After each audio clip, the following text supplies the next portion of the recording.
আমি শিয়াদের বিরুদ্ধে বক্তব্য দিচ্ছিলাম। কাদের বিরুদ্ধে? শিয়াদের বিরুদ্ধে বক্তব্য দিচ্ছিলাম। এই সময় শিয়াদের পক্ষে মসজিদে থেকে একজন প্রতিবাদ করেছে, এই জন্য আমি খেপে গেছিলাম। শুধু ফতোয়া এটাই বলেন, যারা রাজতন্ত্রের বিরুদ্ধে বলে ওরাও জানে না, ওরা শুধু শিয়াদেরকে ভালোবাসতে জানে। ওরা সারাদিন মোহাম্মদ বিন সালমানের জন্য বদদোয়া করে, শিয়ারা যেন তাকে মেরে ফেলে দেয়। শকুনের দোয়ায় গরু মরে না, যাই মনে করো না কেন, সারাদিন গালি দাও মোহাম্মদ বিন সালমানকে। কিন্তু মোহাম্মদ বিন সালমানের যে আগামী দিনের সালাফিদের যে কর্মসূচি, এই কর্মসূচি বাস্তবায়নের জন্য আমি তার জন্য দোয়া করি। তার প্রথম টার্গেট হলো মধ্যপ্রাচ্য থেকে শিয়াদের জড়কে উৎখাত করা। হারামাইনের উপরে হামলা করলে, সৌদের উপরে হামলা করলে আপনার ব্যথা লাগে না, কিন্তু ইয়ামানের হুতিদের উপরে, শিয়াদের উপরে হামলা করলে আপনি কেঁদে বান বানা দেন, তাই না? এদের আকীদাই নষ্ট, আকীদাই খারাপ। কথাটা মনে রাখবেন যে মুয়াবিয়া রাদিয়াল্লাহু আনহু, যারা মুয়াবিয়াকে গালি দেয়, এই বাংলাদেশে ইসলামী রাজনীতি করে অথচ মুয়াবিয়াকে গালি দেয়। নাউজুবিল্লাহ। মুয়াবি সাহাবী না? তুমি গালি দেয়ার কে? বইয়ের মধ্যে লিখে রাখছে গালি দিয়ে, তারাই তো সমালোচনা করে। এখান থেকে নাকি রাজতন্ত্রের উৎপত্তি হয়েছে। কার উৎপত্তি হয়েছে? রাজতন্ত্রের। কারণ মুয়াবিয়া রাদিয়াল্লাহু আনহু তার ছেলেকে খলিফা বানায় গেছে। কাকে? ইয়াজিদকে খলিফা বানায় গেছে। আচ্ছা, তখন খলিফা হওয়ার যোগ্য আর কে ছিল? সৌদি আরব পিছনে লাগছে কেন?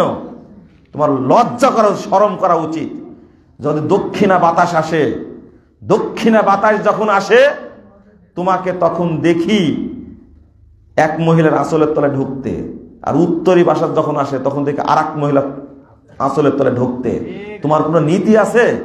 বক্তব্য বলে মহিলাদের কি নেতৃত্ব হারাম, কিন্তু ওই নেতৃত্বের আঁচলের তলায় ঢুকতে কোনো নিষেধাজ্ঞা শরীয়তে নাই। আচ্ছা, রাজতন্ত্র সম্পর্কে কি জানেন আপনি? আমি এই বক্তব্যটা, গতদিনের বক্তব্যটা বলার কারণ কাজ ছিল জানেন?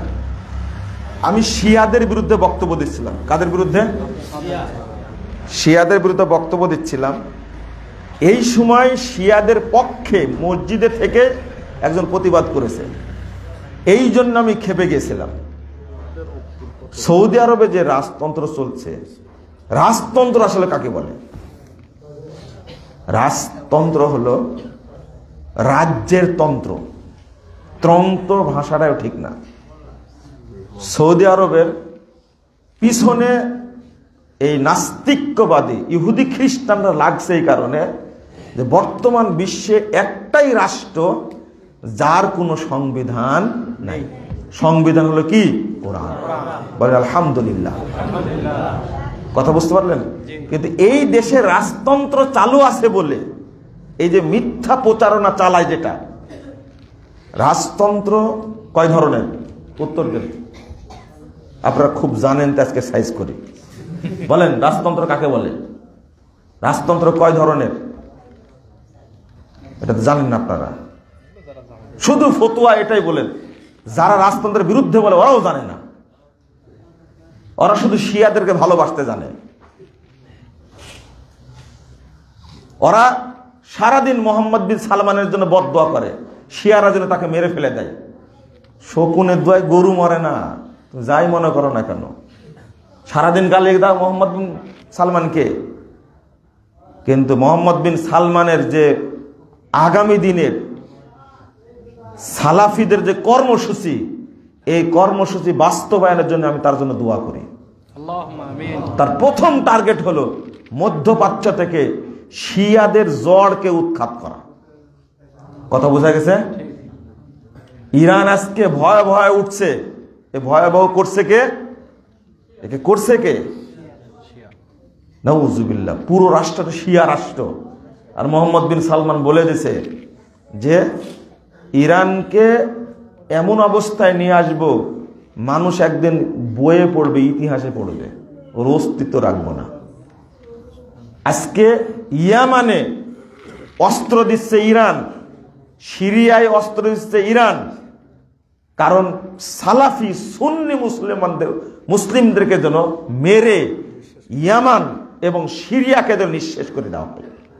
আর সৌদি আরব করছে কি, যারা সালাফি তাদেরকে সাহায্য করছে। আর আপনি কুদতেছেন এই দেশ থেকে। হ্যাঁ, হারামাইনের উপরে হামলা করলে, সৌদির উপরে হামলা করলে আপনার ব্যথা লাগে না, কিন্তু ইয়ামানের হুতিদের উপরে, শিয়াদের উপরে হামলা করলে আপনি কেঁদে বান বানা দেন, তাই না? সহ্য করতে পারছে না কেন? মোহাম্মদ বিন সালমানের সিদ্ধান্ত এই মর্মে যে তাবলিগ জামাত নিষিদ্ধ করেছে। কি করেছে? নিষিদ্ধ করেছে। খুব লাগছে, মনে হচ্ছে এরা পায়খানা করে ফেলে দিছে একবারে, এত সর্বনাশ করলো। এটা সুফি আকিদা, কুফির আকিদা। মোহাম্মদ বিন সালমানকে আমি 1000 বার ধন্যবাদ দিই, এরকম যত মতবাদ আছে সবগুলো নিষিদ্ধ করে দিই। আমি এই দাবি জানাই। ইখওয়ানিদেরকে নিষেধ করেছে। কেন মোহাম্মদ বিন সালমানের পিছনে লাগছে আপনি জানেন না? ইখওয়ানি মার্কা যত ইমাম ছিল একদিনে 1000 ইমামকে সব বহিষ্কার করেছে। আগে তদন্ত করেছে, তোমরা সৌদি আরবের ভাত খাও, সৌদি আরবের টাকা খাও, আর তোমরা দালালি করো ইখওয়ানিদের, সব চাকরি নট করে দিছে। ও দেশে এসে নুড়ি খাচ্ছে এখন, এই জন্য সৌদি আরবকে গালি দেয়। আমার বক্তব্য শুনবেন। সৌদি আরবের শাসকদের অনেক ত্রুটি থাকতে পারে, কিন্তু হারামাইনের যারা রক্ষক, হারামাইনের যারা প্রতিনিধি করে, তুমি তাদের ব্যাপারে কথা বলে হিসাব করে কথা বলো। যেখানে মদিনা এবং মক্কা মসজিদে হারাম, মসজিদে নববী আছে, যারা এটাকে দেখাশোনা করে তার ব্যাপারে মুখ খুলতে তো হিসাব করে খুলতে হবে। হাদিসে আসছে যারা মদিনার অধিবাসীদেরকে গালি দেয় তারা হলো মুনাফেক, তারা হলো মুনাফেক। তুমি মদিনায় গিয়ে তৃপ্তি পাও না, তৃপ্তি পাও কোথায় গিয়ে? ইরানে গিয়ে তৃপ্তি পাও। তুমি তো প্রশিক্ষণ নিয়ে আসছো ইরান থেকে, তোমাকে চিনে না খুব ভালো করে। কয়বার প্রশিক্ষণ নিয়ে আসছো ইরান থেকে? সৌদি আরবে গালি দাও। রাজতন্ত্র কত প্রকার? একজন প্রশ্ন করেছে, আমি বললাম যে আপনি তো খুব বললেন রাজতন্ত্রের বিরুদ্ধে, আচ্ছা বলেন তো রাজতন্ত্র কত প্রকার? যেটা আমার জানা নাই। কি পড়েছেন আপনি?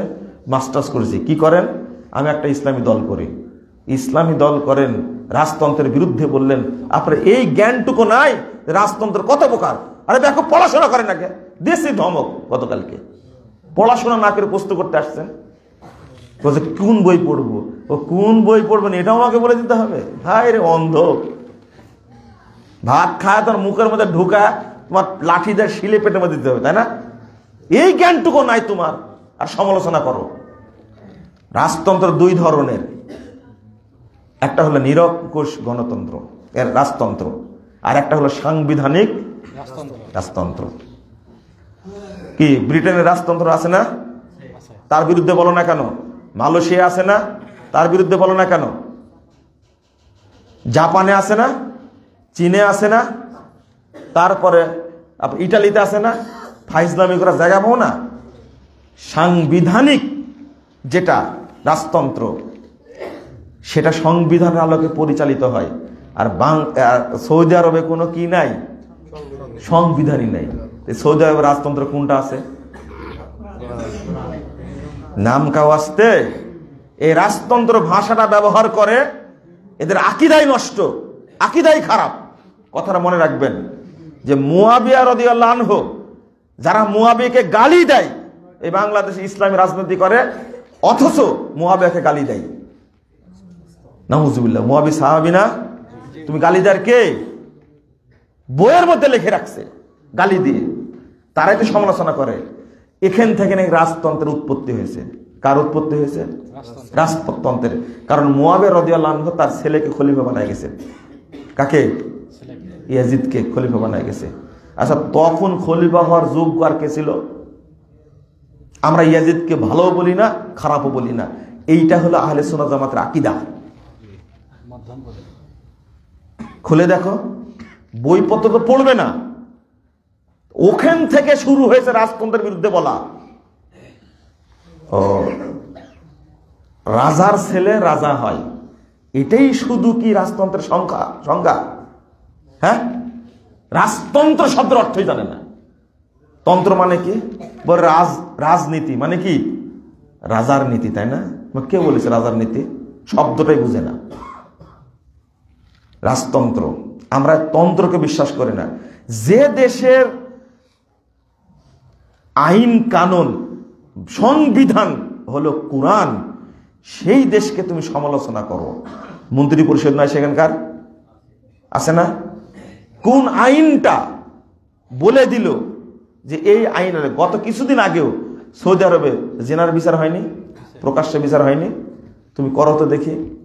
বাংলাদেশে রাজতন্ত্র নাই, নাই তাই না? রাজতন্ত্র কি সুন্দর রাজতন্ত্র চলছে না? বাপের বেটি প্রধানমন্ত্রী, তাই না? বাপের বেটি প্রধানমন্ত্রী, আর হাজবেন্ডের বউ কি প্রধানমন্ত্রী। আবার মায়ের বেটা যদি প্রধানমন্ত্রী হয় সমস্যা হবে ভবিষ্যতে? মায়ের বেটি যদি প্রধানমন্ত্রী হয় সমস্যা হবে ভবিষ্যতে? বুঝেন না আপনার কথাটা? এইটা রাজতন্ত্র না, এটা কি? গণতন্ত্র। বাংলাদেশের গণতন্ত্র দেখলে মানে ইবলিস পেশাব করার হাসে। ইবলিস কি করে? পেশাব করার হাসে। বলতে পারো না এই রাজতন্ত্রের বিরুদ্ধে? বলতে পারো না? সৌদি আরব পিছনে লাগছে কেন? তোমার লজ্জা করা, শরম করা উচিত। যদি দক্ষিণা বাতাস আসে, দক্ষিণা বাতাস যখন আসে তোমাকে তখন দেখি এক মহিলার আঁচলের তলে ঢুকতে, আর উত্তরী বাসার যখন আসে তখন দেখি আর এক মহিলা আঁচলের তলে ঢুকতে। তোমার কোনো নীতি আছে? বক্তব্য বলে মহিলাদের কি নেতৃত্ব হারাম, কিন্তু ওই নেতৃত্বের আঁচলের তলে ঢুকতে কোনো নিষেধাজ্ঞা শরীয়তে নাই, ওইগুলো হারাম না। রাজনীতি বুঝতে হলে উমরের কাছে যাও, কিন্তু মিস্টার গান্ধী বলেছিল 3000 বছর সময় লাগবে। আর 3000 বছরে এখনো হয়নি, এখনো 3000 বছর হয়নি।